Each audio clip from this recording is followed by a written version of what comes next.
pedindo que você pegue a Bíblia, abra no livro de Hebreus. Nós falamos a respeito da autoria, falamos a respeito do texto, falamos como ele é um livro muito importante e como ele trata especificamente do Antigo Testamento, levando a mensagem para os judeus que estavam dispersos, com dificuldade por causa da perseguição, das situações difíceis que estavam vivendo naquele momento.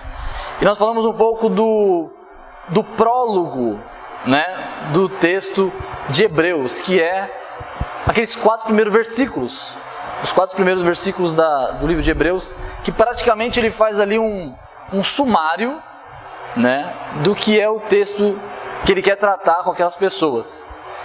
E o tema do capítulo 1 é: Cristo é maior do que os anjos. Cristo é maior do que os anjos. E eu quero juntamente com vocês entender essa mensagem, passando do contexto, chegando ao texto. E é para isso que eu preciso que vocês fiquem atentos aí, abrindo a sua Bíblia em Hebreus, capítulo de número 1. E eu quero estar falando com vocês primeiro a respeito do contexto. Qual que é o contexto que ele escreveu? Nós falamos que era no Império Romano, um momento de dificuldade e tudo mais. Só que a cultura do contexto que nós vamos falar, para as pessoas, era um contexto um pouco místico. Os judeus estavam vivendo um momento onde eles estavam vivendo um misticismo, onde eles estavam misturando algumas crendices, crenças, algumas fábulas. Na verdade, o judaísmo sempre teve um pouco disso, um pouco de mistura entre algumas ideias. Por exemplo, se você pegar hoje a cabala do judaísmo, você vê que é a maior loucura que você pode imaginar. Tudo está ali dentro, tudo, todo tipo de mitologia, o que o próprio apóstolo Paulo vai dizer assim, que é contos de vovozinha, né? Fábulas, coisas malucas que os judeus foram entrando por linhas diversas, se tornaram vários segmentos religiosos, mas aqui nessa época já tinha isso. Por exemplo, existiam os judeus essênios e os judeus messiânicos. Eles viviam no deserto. E essa comunidade, que foi a comunidade de Qumran, a mesma comunidade que foi achada os manuscritos de Qumran, que vocês lembram lá, que foi o achado do Mar Morto, os manuscritos do Mar Morto, por exemplo. Essa sociedade dos essênios, eles eram uma espécie de ascetas. Aqueles que acreditam num ascetismo, num crescimento e tudo mais, uma evolução espiritual. Eles eram vegetarianos, por exemplo, eles não se misturavam com os judeus, como os fariseus, os saduceus, eles viviam nos desertos porque eles não tinham a mesma afinidade. Eles acreditavam que viria o Messias, logo ele seria um rei e tudo mais. Eles tinham um judaísmo um pouco diferente. E entre esse judaísmo existia a ideia mística de que os anjos eram seres assim, próximos a Deus. Não próximos no sentido de estar próximo de Deus, mas de ter uma autoridade próxima de Deus. Então alguns deles chegaram a afirmar, por exemplo, que o arcanjo Miguel, ele era maior do que o Messias. Olha só, eles adoravam alguns anjos eles faziam culto a anjos. Então, nesse sentido, é interessante entender a mensagem que o autor de Hebreus vai trazer, porque ele está falando com pessoas que reverenciavam entidades angelicais. Pessoas que tinham a mente de que os anjos poderiam fazer milagres e curas. Você pode lembrar, por exemplo, daquele tanque de Siloé. Qual que era a mentalidade dos judeus daquela época? Que em certo horário, do certo dia, no certo momento, vinha um anjo do céu e ele mexia as águas do tanque. E quem entrasse enquanto o anjo estava mexendo naquelas águas, ele era curado. A pergunta é, se isso realmente acontecia? Não. Era um mito judaico. Eles acreditavam muito no poder dos anjos. Por isso que os anjos eles tinham alta estima com eles, a ponto de eles entregarem adoração. Então você pensando nisso, pensando nessa adoração de anjos, e pensando que eles colocavam que o Messias ele era inferior muitas vezes até alguns arcanjos, a gente precisa entender por que e como que ele vai tratar essa situação e tudo mais. Porque a pergunta ficaria muito clara. Por que o autor de Hebreus vai falar que Jesus é maior que os anjos? Não é óbvio isso daí? Não era tão óbvio para a comunidade que ele escreveu, ok? Vamos ao prólogo. Nós lemos esse texto e vamos ler novamente, que ele fala justamente algumas coisas que nós vamos passar no livro de Hebreus por inteiro. Havendo Deus, antigamente falado muitas vezes e de muitas maneiras aos pais, pelos profetas, a nós falou nestes últimos dias pelo Filho, a quem constituiu o herdeiro de tudo, por quem fez também o mundo, o qual, sendo o resplendor da glória e a expressa imagem da sua pessoa, e sustentando todas as coisas pela sua palavra e do seu poder, havendo feito por si mesmo a purificação dos nossos pecados, assentou-se à destra da majestade, nas alturas, feito tanto mais excelente do que os anjos, quanto herdou mais excelente nome do que eles. Olha só, a primeira coisa aqui nós podemos separar cinco assuntos que ele vai tratar. O primeiro assunto que ele vai tratar é a supremacia do Filho sobre a primeira ordenança. Ou seja, Deus nos falava pelos profetas, agora Ele nos fala pelo Filho. Então, a supremacia da mensagem do Filho acima dos profetas. Segundo, a supremacia sobre as coisas criadas. Ele tem o poder sobre as coisas criadas, Ele é maior do que a criação. Portanto, faz parte disso os anjos. Os anjos são menores, os anjos são criados, eles não são eternos. Terceiro, a igualdade de autoridade com o Pai. Veja, Ele é a expressa imagem da sua pessoa. Quarto, o qual tem poder de perdoar pecados. E quinto, a supremacia de Cristo sobre os anjos, o quanto herdou um excelente nome maior do que o deles. Esses são os 5 assuntos que ele vai tratar no livro de Hebreus, através do que ele começa aqui nessa introdução, que nós já vimos semana passada. E agora, ele vai tratar começando pela última. Qual? A dos anjos. Então vamos tratar dela. Então vamos lá a partir do versículo de número 5. O versículo de número 5 diz assim: porque qual dos anjos disse, jamais, tu és meu filho, hoje te gerei. Uma coisa importante para a gente entender o que o autor de Hebreus vai fazer nessa defesa de Cristo sobre os anjos, é de que ele vai ter a autoridade do Velho Testamento para mostrar que ela é suficiente para nos provar que Cristo é maior. Ou seja, ele não vai apelar para argumentos da lógica, argumentos de texto, argumentos literários, argumentos lógicos, não. Ele vai simplesmente citar versículos. É isso que ele vai fazer. A defesa dele é bíblica. Então ele vai pegar os textos do Antigo Testamento e vai mostrar para eles, olha o que está dizendo na Escritura. Lembrando que ele está falando para judeus. Os judeus tinham a Escritura como o Velho Testamento. Então ele vai mostrar, ele vai fazer literalmente uma interpretação do Antigo Testamento e mostrar para eles como que o Novo Testamento ele é superior ao Velho. E veja, eu grifei aqui em vermelho tudo o que ele cita do Antigo Testamento. Ele diz assim: porque a qual dos anjos disse, jamais, tu és meu filho, hoje te gerei. Ele está perguntando, qual anjo Deus falou isso? Nenhum. Que ele chamou algum anjo de filho? Ele citou Salmos 2, versículo 7 e 8, que diz assim: recitarei o decreto, o Senhor me disse, tu és meu filho, eu hoje te gerei. Pede-me e eu te darei as nações por herança e os confins da terra por tua possessão. O que o Salmos 2 está dizendo para o escritor de Hebreus? Esse texto originalmente ele era citado quando um rei era possado como rei. Então no meio da cerimônia de reconhecer o rei como autoridade, esse salmo ele era um salmo muito usado para ungir os reis. E aqui o texto mostra para nós que esse salmo não falava apenas de reis, mas ele falava de Cristo. Ele falava de Cristo. Que Cristo iria herdar a autoridade suprema. E veja que esse texto ele vai além de um rei normal. Porque o rei normal de Israel, ele tinha domínio sobre onde? Sobre Israel. Existia um limite de autoridade. O limite dele era para governar as pessoas dentro da sua nação. Mas aqui o texto fala assim que ele daria às nações.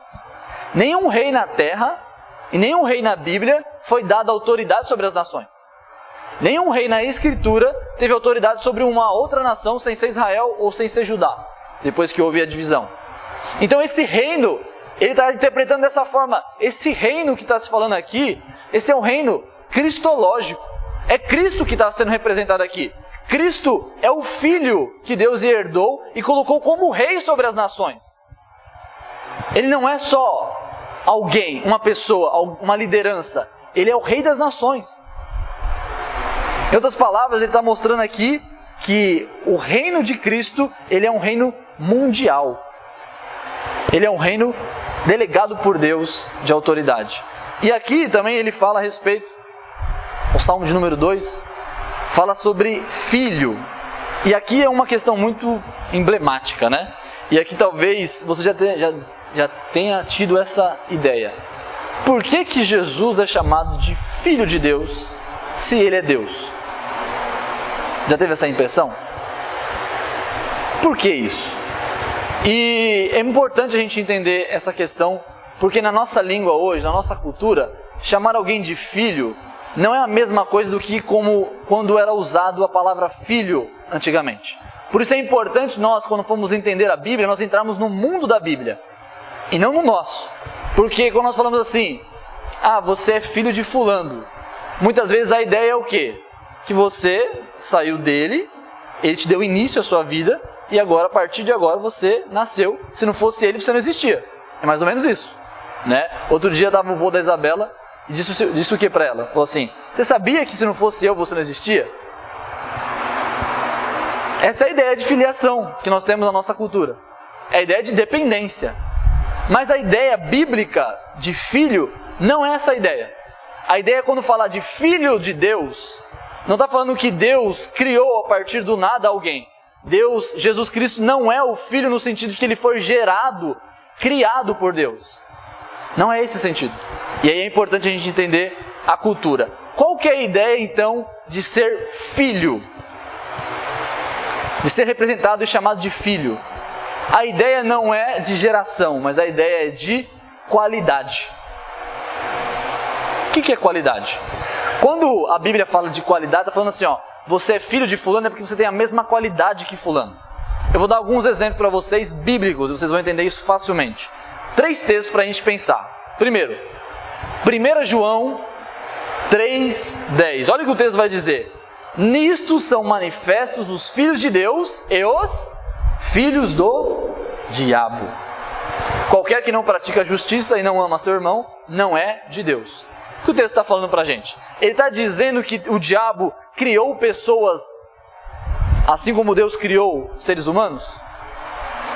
Ele está dizendo que o diabo formou, assim como Deus formou no barro o homem e criou eles e a partir de agora eles são filhos? Ou então que o diabo pariu um tipo de ser humano? Não, ele está falando o quê? Que conforme a prática dessas pessoas que não praticam a justiça, não amam ao seu irmão, que elas não são da mesma qualidade que Deus. Elas são da mesma qualidade que o quê? Que o diabo. Por isso eles são filhos do diabo. A qualidade deles é a qualidade do diabo. O diabo é o pai da mentira. Então os filhos do diabo são aqueles que mentem. Por quê? Porque tem a mesma qualidade, a mesma essência. Olha que coisa interessante. Outro exemplo, Atos 13:10. Quando Paulo vai repreender um bruxo, ele diz assim: ó filho do diabo, cheio de todo engano e de toda malícia, inimigo de toda justiça, não cessarás de perturbar os retos caminhos do Senhor? Ele está dizendo que aquele homem que estava possuído de espíritos, que ele tinha adivinhações e ele ficava enchendo o saco dos apóstolos, vamos colocar dessa forma, ele era literalmente filho do diabo? Não, mas que ele tinha as práticas e a mesma essência do diabo, por isso que ele fazia as práticas do diabo. Outro exemplo, para ficar diferente do filho do diabo, é filhos de Belial. Olha só, uns homens, filhos de Belial, saíram do meio de ti, que incitaram os moradores da sua cidade, dizendo: vamos e sirvamos a outros deuses que não conheceste. Ele está dizendo que um Deus tem filhos? Que existem outros tipos de deuses paralelos com o Deus verdadeiro, que existem ao mesmo tempo e que têm filhos eles próprios? Que, como a mitologia grega diz, filho de Zeus, Hércules, filho de Marte, Júpiter e assim por diante. Não. O que está dizendo? Está dizendo que eles têm a mesma essência. Os filhos de Moabe vêm atacar Israel. Está dizendo que é o filho de Moabe? Não, é que tem a mesma qualidade com que Moabe. Então, quando ele mostra que Jesus é filho de Deus, ele está dizendo em outra linguagem, está dizendo assim, tem a mesma essência de Deus. Tem a mesma qualidade que Deus. Ele é Deus. Quer ver um exemplo? Abre sua Bíblia em João, capítulo 5, versículo 18. Lê bem alto para mim.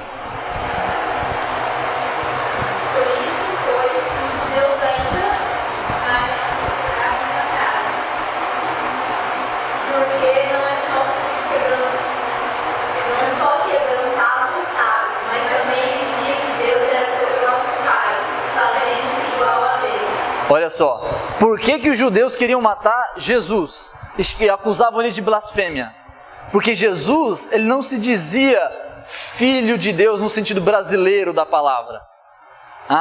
Entre Deus, existia a mulher de Deus, então eles se juntaram e teve um filho chamado Jesus. Não, quando Jesus fala que ele era filho de Deus, tinha Deus como pai, os judeus entendiam perfeitamente que estava dizendo o quê? Eu sou Deus. Eu sou Deus. Então isso trazia a ira dos judeus, porque como é que um homem pode se dizer Deus? Como é que um homem pode se dizer Deus? Isso é blasfêmia, isso é idolatria, isso é uma série de coisas que eles poderiam ali classificar. Então Jesus, quando ele mostrou ser o Filho de Deus, quando o texto fala para nós aqui que Jesus foi chamado de Filho de Deus, é porque ele era da mesma qualidade, a mesma essência, ele era o próprio Deus, ok? Isso nos mostra aí a questão da Trindade. O Pai, o Filho e o Espírito Santo, os três têm a mesma essência. Qual que é a essência deles? Divina. Divina, então eles são um Deus. Porém, três pessoas. Deus Pai, Deus Filho, Deus Espírito Santo. Quando Jesus ele é tratado como Filho, ele está sendo tratado como o quê? Com a mesma essência que o Pai. A mesma essência que o Espírito Santo. Então ele está se dizendo Deus. A mesma autoridade, mesma substância, a mesma glória, autoridade e poder. Jesus é tão grande quanto o Pai. Jesus é tão grande quanto o Espírito Santo. Não é tão grande no sentido de ser perto, mas de ser o mesmo. Eles têm a mesma essência. Ok? Então isso é muito importante para nós entendermos. O que o autor está querendo dizer. Vocês estão vendo os anjos? Os anjos são isso, mas sabe quem é o Filho? O Filho é Deus. O Filho é Deus. O Filho é o grande eu sou. O Filho é o grande Criador de todas as coisas. O Filho é a imagem expressa de Deus. É a imagem do, como nós cantamos aqui, a imagem do Deus invisível. Ele é a plenitude de Deus. Mas ao mesmo tempo, ele é 100% homem. E nós vamos ver uma questão muito embaraçosa aqui para nós pensarmos um pouquinho. E o versículo 5, parte B, agora nós falamos a parte A, vamos para a parte B. Ele diz assim: e outra vez eu lhe serei por pai, e ele me será por filho. O segundo versículo que ele cita está em 2 Samuel 7,14, na parte A. E eu lhe serei por pai, e ele me será por filho. Originalmente essa palavra foi direcionada para Salomão. Se você abrir a sua Bíblia lá em 2 Samuel 7,14, você vai ver que Natã está falando por intermédio de Deus a Davi que Salomão seria o ungido rei de Israel e que Deus estaria com ele. Mas ali nesse texto, assim como o outro, ele mostra que o reinado era um pouco mais excelente do que seria de fato como o reinado de Salomão. O reinado de Cristo é representado ali em certas palavras. Em outras palavras, é mais ou menos assim: Cristo é a geração de Davi. Então, se cumpriu toda aquela promessa que foi feita a Salomão, se cumpriu na verdade em Cristo. Veja que sempre o autor de Hebreus, quando ele olha para o Antigo Testamento, ele faz o quê? Ele enxerga Cristo. Ele observa Cristo. Ele vê culminando em Cristo. Ele vê que Cristo é o centro de tudo. Todo o Velho Testamento apontava na direção de Cristo. E agora os judeus precisam entender que Cristo é tudo e em todos. Então ele fala, e eu lhe serei por pai, e ele me será por filho. E aqui tem uma questão bem embaraçosa. A questão do será. Se por um lado nós precisamos entender o que é o significado do codinome Filho de Deus, nós já entendemos que é a mesma essência e qualidade, nós precisamos entender também o que significa então ele me será por filho. Porque o texto de 2 Samuel, ele nos induz a entender que é uma palavra aqui de autoridade. Dá a entender aqui que o Pai, ele está acima de Jesus, como autoridade patriarcal nesse texto. Não mais como no outro, que era de essência, mas agora de autoridade. Tem uma teologia completa pensando a respeito dessa ideia que eu estou falando para vocês aqui, mas eu vou tentar resumir ela da seguinte forma. Veja, por exemplo, o verbo que está nessa palavra, que é o será. Será está no futuro, certo? Será. Então ele está falando que num determinado momento da história, Cristo sempre existiu com a mesma essência, na Trindade perfeita, nunca foi criado, nunca teve início, mas na história humana, no tempo cronológico dos humanos, haverá um momento na história humana, na plenitude dos tempos, em que ele será como um filho, sujeito à autoridade do Pai. Que coisa embaraçosa. Por que embaraçosa? Se você prestou atenção no que eu falei, você vai entender que Jesus, sendo 100% Deus, ele é a autoridade suprema, certo? Por outro lado, ele agora como filho, ele é submisso. A quem? A Deus. Olha que coisa complicada. Então ele é 100% autoridade, ninguém manda nele, porque ele é a autoridade suprema. Por outro lado, ele quando se encarna nesse tempo, nesse será por filho, nesse tempo cronológico, na plenitude dos tempos, quando ele se encarna na pessoa de Cristo, não, porque é Cristo, né? Quando ele se humaniza, ali a partir daquele momento ele é também sujeito à autoridade. Autoridade de quem? Como o texto diz aqui, do Pai. Então, por isso nós vamos entender, por exemplo, a dicotomia que existe quando Jesus fala o seguinte: eu e o Pai somos um. Opa! Autoridade suprema. Eu e o Pai não temos diferença nenhuma, somos iguais. Por outro lado, certa hora, Jesus vai dizer o seguinte: o Pai é maior do que eu. Aí você fica, o que é isso? Como é que Jesus é igual ao Pai e tem hora que ele é menor? Porque Jesus, ele tinha uma coisa, só um minuto, ele tinha uma coisa que se chama, na verdade, união hipostática de Cristo. Eu sei que é um termo muito difícil de gravar, mas vai fazer sentido. A união hipostática de Cristo é a união de ter duas naturezas. Jesus tinha duas naturezas ao mesmo tempo, e nenhuma delas se sobressaía sobre a outra. É loucura, né? Isso na filosofia a gente chama de antinomia. O que é antinomia? Vou explicar para vocês vão entender. Deixa eu me ilustrar para vocês o que é antinomia em outras ciências. Antinomia na física, por exemplo, é quando nós pensamos na luz. Se eu falar para você assim, a luz é matéria, são átomos atrás de átomos que chegam até nós. Você vai dizer o que para mim? É verdade. Se eu virar para você e falar assim, mas a luz ela é onda, aí você vai falar o que para mim? É verdade. Só que se eu falar para você, ela é matéria e ela é onda ao mesmo tempo, você vai falar assim, como? Não sei, mas é. Tudo que é matéria não pode ser onda, teoricamente. E tudo que é onda não pode ser matéria, porque é onda. Mas a luz, ela tem essa antinomia, ela tem as duas naturezas. Isso se encontra na física, isso se encontra na psicologia, se encontra na filosofia, se encontra na medicina, se encontra na matemática, se encontra numa série de fatores. Todas as ciências têm uma antinomia. São duas verdades que não se podem negar. Só que elas aparentemente se contradizem. Não tem como existe um limite na nossa lógica humana que a gente não consegue conciliar as duas verdades. Mas a gente sabe que elas existem. Quer ver um exemplo? Uma antinomia na teologia, sabe qual que é? Deus é completamente soberano. Deus cuida de todas as coisas. Certo? Então tudo que for acontecer, até um fio da nossa cabeça, Ele determinou, concretou, certo? Então nada foge da vontade de Deus. Porém, nós não somos robôs. A Bíblia fala assim que a gente tem a nossa vontade e vai se responsabilizar por ela. Ou seja, Deus não é culpado pelas nossas ações, mas Ele predestinou ela. Como é que as duas coisas conseguem andar juntas? Isso se chama antinomia. Entenderam? Pastor, me explica a antinomia. Não dá. Se fosse isso, eu ganhava o Prêmio Nobel de Filosofia, se eu conseguisse explicar o que é antinomia. Antinomia é um conceito de que duas verdades subsistem ao mesmo tempo, mesmo sendo contraditórias, mas não podem ser negadas, porque são verdade. Então Jesus tem essa união hipostática.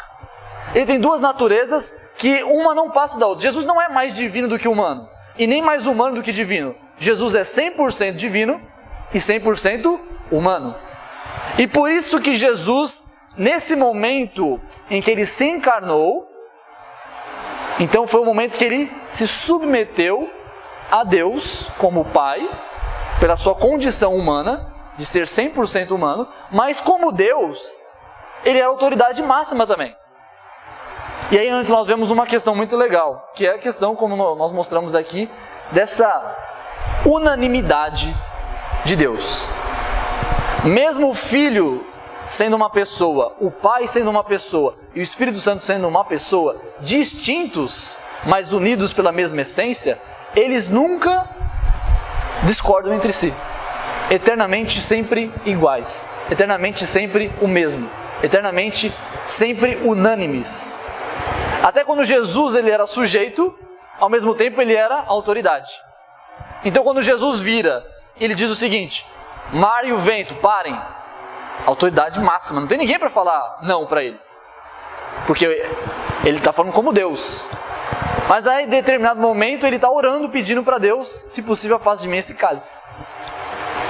Veja como é que é complicado. Mas a gente pode perceber essas duas naturezas de Deus interagindo no Evangelho. Estão entendendo até aqui? Veja como é que nós estamos ainda no versículo 1. E olha quanta informação a respeito do que é o Filho. Veja essa soberania do Filho. Ela é muito grande, ela é muito tremenda. Então aqui mostra aí Jesus sendo 100% divino e 100% humano. E aí no versículo 6, ele mostra aí então como que, sabendo de tudo isso a respeito de Cristo, se aplica na nossa vida. Se aplica que no versículo 6 diz assim: e quando outra vez introduz no mundo o primogênito, diz, e todos os anjos de Deus o adorem. O que ele está dizendo? Que Cristo, quando Cristo ele nasceu na manjedoura, nós vamos comemorar o Natal daqui a pouco tempo. O que acontece lá quando Jesus nasce? A Bíblia fala assim que veio uma legião de anjos e o adoraram. Jesus depois que sai, hoje mesmo eu estava lendo com a minha esposa, quando Jesus depois que sai da tentação por Satanás, que o tentou por 3 vezes, o que acontece? Os anjos vêm e o servem. Qual que é o texto que Satanás usou para tentar a Jesus? Ele diz assim: está escrito, os teus anjos não deixarão nem que você tropece numa pedra. Os anjos serviam a Cristo. Por quê? Porque Cristo é o Senhor. Porque Cristo é Deus. Porque Cristo é o Senhor da criação. Ele é o Senhor sobre todos. Ele é aquele que foi colocado no mundo para ser o primogênito. O que é primogênito?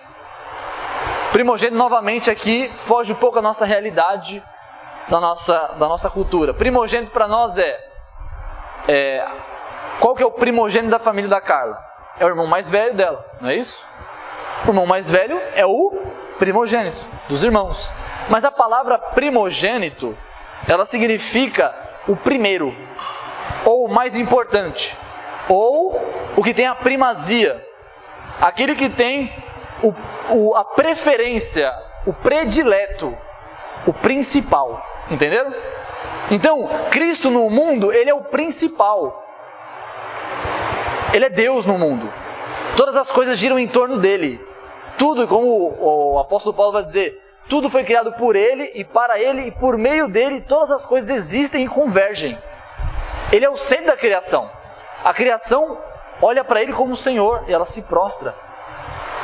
As montanhas, os mares, os terremotos, as tempestades olham para Ele e se dobram. Toda a criação olha para Ele como o Senhor. Ele é o primogênito. Mas pastor, a Bíblia fala em João 3,16 que Deus amou o mundo de tal maneira que enviou o seu Filho unigênito. Unigênito é de um, certo? De único, de filho único. A Isabela é filha única. Só tem ela. Mas aqui está falando que ele é o primogênito. Como que pode?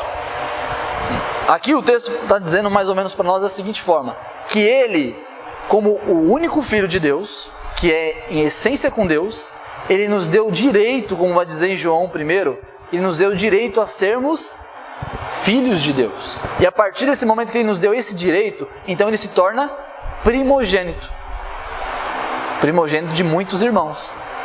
Primogênito que agora nós temos o poder por meio de Cristo. E temos a mesma qualidade. Lembra aquela qualidade que Cristo tem com Deus? Como Deus eterno? Agora nós temos a mesma qualidade com que Cristo. Qual Cristo? O Cristo humano, né, gente? É lógico, né? Você não vai ser Deus porque você creu em Cristo. O Cristo 100% humano, você vai ser aquele parte com Deus, aquele antes do pecado, Adão antes do pecado, aquele que tinha relacionamento perfeito com Deus e tinha santidade dentro de si, tinha as qualidades de Deus dentro de si. É nesse sentido. Então, os anjos devem o adorar. Ele é maior do que os anjos. Ele é a potestade maior, o principado maior de toda a humanidade, de toda a existência. Ele é o Filho de Deus. E aí nós vamos para o versículo 7. No versículo 7 ele vai citar mais um argumento a respeito dos anjos e de Cristo. Veja: e quanto aos anjos diz: o que de seus anjos faz ventos e de seus ministros labareda de fogo. Novamente ele cita um versículo, ele cita Salmos 104, 4. O texto diz assim: faz dos ventos seus mensageiros, mensageiros aqui é anjos, dos seus ministros um fogo abrasador. O que é labareda de fogo e o que é fogo abrasador? Só para você entender o que é isso, pensa num relâmpago. Relâmpago é aquele clarão, sabe? Isso é um fogo abrasador. Vem, aparece e vai embora. O que é um vento? Aquela brisa que passa e logo se desfaz. Ele está dizendo o que dos anjos, então, em outra linguagem? Ele está dizendo que, nesse texto do Salmo 104, ele está dizendo que o Senhor é Senhor da criação. Se você ler o Salmo 104, do versículo 1 até o final, você vai ver que ele está falando assim que Deus coloca e fecha o céu como cortina, que Deus coloca as colunas do mar, que Deus ele estabelece o clima, que Deus ele comanda toda a criação, e mostrando como Deus é superior a tudo que existe. E como ele tem domínio sobre tudo isso. A soberania de Deus, o poder de Deus em comandar e as outras coisas em obedecer. E aqui ele fala a respeito também dos anjos. Nesse texto do Salmo 104, fala que Deus é supremo sobre eles e faz deles como vento. E aí ele está fazendo o quê? Ele está dizendo assim que os anjos eles são transitórios. Que os anjos eles são uma mera luz. Eles são comandados. Eles não são absolutos. Os anjos não têm poder em si mesmos. Eles acreditavam, por exemplo, aqueles essênios que eu falei para vocês, dos judeus messiânicos, eles acreditavam que os anjos tinham poder milagroso. Mas o poder milagroso dos anjos, ele é dado por Deus. Se Deus disser para eles fazerem, eles vão ter a autoridade de Deus para fazer, assim como nós. Se eu orar, eu não tenho poder para orar e curar. Nem a minha fé tem poder para isso. É Deus que, por graça, me dá para que eu possa curar alguém para a oração. Nunca é meu próprio. Então ele está dizendo em outras palavras justamente isso, que os mensageiros, o anjo tem a função de levar uma mensagem. Ele é um intermediário de mensagens apenas, ele é só um pombo-correio, vamos dizer assim. Ele faz essa função. Enquanto que na contradição disso, ou melhor, na contraposição disso, existe o Filho, no versículo 8. Mas do Filho diz: ó Deus, o texto que nós lemos no início do culto, ó Deus, o teu trono subsiste pelos séculos dos séculos. Cetro de equidade é o cetro do teu reino. Amaste a justiça e aborreceste a iniquidade. Por isso, Deus, o teu Deus, te ungiu com óleo de alegria mais do que a teus companheiros. Ele citou literalmente o Salmo de número 45, versículos 6 e 7. Toda essa parte aqui, depois do diz, ele citou o Salmo 45, 6 e 7. O que ele está dizendo aqui? Ele mostra a condição do filho em ser o quê? Em ser um trono, uma autoridade, uma majestade, que ela não é temporal igual um relâmpago, igual um vento que passa e logo para, mas é um trono que subsiste pelos séculos dos séculos, que é ministrado através de um cetro de equidade, e o cetro do teu reino é um reino que não tem fim, é um reino supremo, um reino absoluto, perfeito, não transitório. Então veja a diferença que existe, que ele coloca aqui entre os anjos e a majestade de Cristo. Ele está mostrando assim na cara deles, assim, ó, vocês estão vendo isso aqui, ó? Não dá para comparar Maradona com Pelé. Não é isso que ele está fazendo. Se vocês achavam que Maradona e o Pelé é isso daí, não tem nada a ver. O que eu estou mostrando para vocês é, existe um rei dos reis, que é eterno, que não é temporal, que não é criação, que é criador, que é supremo, contra anjos mensageiros. Não dá para comparar. Entende? Então, ele termina dizendo a respeito de qual é o motivo de nós adorarmos, que ele mesmo continua citando o Salmo 45, que o motivo de nós adorarmos esse rei que é eternamente, que é sem fim, é por causa da justiça dele. A justiça qual?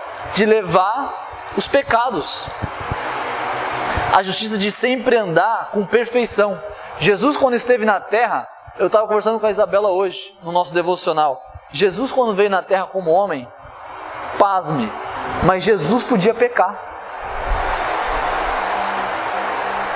Só que ele não pecou. Por que ele podia pecar? Por aquilo que nós falamos agora há pouco. Porque ele era 100% homem. Então ele tinha a possibilidade de pecar. Que coisa. Por isso que ele poderia nos representar perfeitamente. Por quê? Porque ele também foi sujeito às mesmas paixões.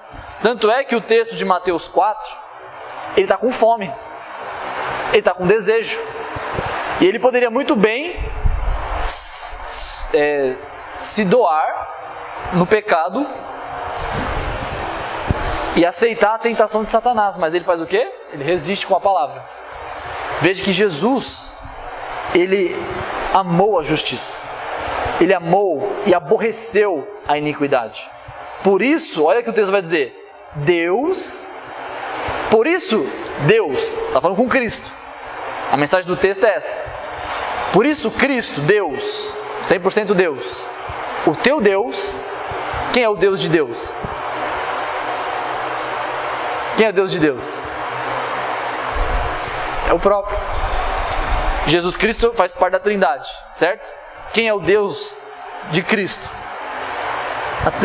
Deus, entendeu? Não tem outra palavra. O Deus de Cristo é Deus. O Deus do Espírito Santo é Deus, porque existe só um Deus. O Espírito Santo não é Deus sozinho. Jesus não é Deus sozinho. O Pai não é Deus sozinho. Deus é a Trindade. Entenderam? Então Deus, o teu Deus, te ungiu com óleo de alegria, mais do que os teus companheiros. Veja que a palavra, ela demonstra bem quem era o Cristo. Era Deus. É o que nós cantamos, né? Um menino nasceu e o seu nome é Maravilhoso, Conselheiro, Deus Forte, Príncipe da Paz, Glorioso e assim por diante. Ele é Deus. E Deus ungiu ele como o maior, como o incrível, o majestoso. E é por isso que nós, com alegria, devemos adorá-lo, por quem ele é. Ele veio na terra, nos representou perfeitamente, resistiu e amou a justiça, e nos representou para nós sermos perdoados dos nossos pecados, para que nós pudéssemos, para que possa a justiça de Deus se cumprir nele para que nós pudéssemos ser justificados por Ele. Essa é a mensagem até aqui, só para nos mostrar a supremacia de Cristo sobre os anjos. Lembre-se, a mensagem estava sendo para judeus que estavam desanimados por causa da perseguição, achando assim, acho que eu vou voltar para a minha antiga religião. Lembra disso? Agora você imagina essa mensagem sendo pregada para eles. Nossa, como é que eu vou voltar para a minha antiga religião? Se é Cristo que é o Senhor dos senhores e Rei dos reis. Se Ele que é tudo sobre todos. Entenderam? Então algumas aplicações aqui para a gente finalizar. Primeira, Jesus é superior aos anjos. Ele é acima de todos. Não dá para comparar. Os anjos o servem, os anjos o adoram. Os anjos são passageiros, ele não. Jesus é totalmente Deus. Quando nós oramos a Jesus, nós estamos orando a Deus. Não existe ciúme na Trindade. Ok? Jesus é criador dos anjos. Ele criou os anjos. Por isso que os anjos o adoram eternamente. Apocalipse vai dizer assim que eles adoram o Cristo, dizendo e cantando sem parar. Os anjos o adoram. Jesus é adorado pelos anjos. Os anjos reconhecem a autoridade de Jesus. Jesus comanda os anjos, manda eles como mensageiros, manda eles dando autoridade para eles irem e virem e serem labaredas, serem ministros ou não, levarem a lei ou não e tudo mais. Jesus é soberano e eterno, diferente dos anjos. Jesus é absoluto. Jesus nos salvou se fazendo homem e sujeito ao erro por amor a nós. Veja, nenhum anjo foi entregue na cruz para morrer por nós. Nenhum anjo nos prometeu salvação. Nenhum anjo pode nos salvar de fato. Os anjos não podem fazer nada, nem se encarnar podem. Os anjos são limitados, mas Jesus não. Jesus veio e nos salvou definitivamente. Não dá para comparar Jesus com eles. Jesus é o principado de toda a existência. Ele é o principal, ele é o maior. Jesus é justo, bom e Senhor sobre tudo. Por isso devemos adorá-lo. E por último, por meio de Jesus, podemos ser também chamados de filhos de Deus, em mesma semelhança de essência boa, pura e justa. Jesus é o nosso elo de ligação com Deus. Eu queria hoje expressar o capítulo inteiro de Hebreus, capítulo 1 inteiro, mas não deu tempo. É muita coisa para ser falada e representada aqui, estou desde manhã tentando fazer, mas eu acredito que esses 8 versículos já nos ajudam a entender muito a mensagem do primeiro capítulo. A mensagem de que Cristo é maior do que todos. Cristo é incomparável. Essa é a mensagem do primeiro capítulo em relação aos anjos. Ele vai continuar fazendo isso com outras partes também. Amém? Todos entenderam? Vamos orar? Feche seus olhos. Obrigado, Senhor, por esse momento. Obrigado por nos ensinar a Tua palavra, por mostrar, Pai, o Seu amor, a Sua generosidade para conosco, em se fazer homem, vir até nós. E o Senhor é mais sublime do que todos. Não existe nada que possa ser comparado contigo, porque o Senhor é a imagem do Deus invisível. O Senhor é nosso Deus, o Senhor é nosso Senhor. Nós nos prostramos a Ti e adoramos, Pai, assim como os anjos, porque sabemos da Tua autoridade, da Tua majestade e da Tua perfeição. Por isso Te louvamos nesse culto, no nome de Jesus. Seja adorado e que essa palavra possa ser sempre latente na nossa mente, para que nunca esquecemos quem é o Senhor, quem nós somos e o que é as coisas comparadas a Ti, que são exatamente nada. No nome de Jesus Te louvamos. Amém.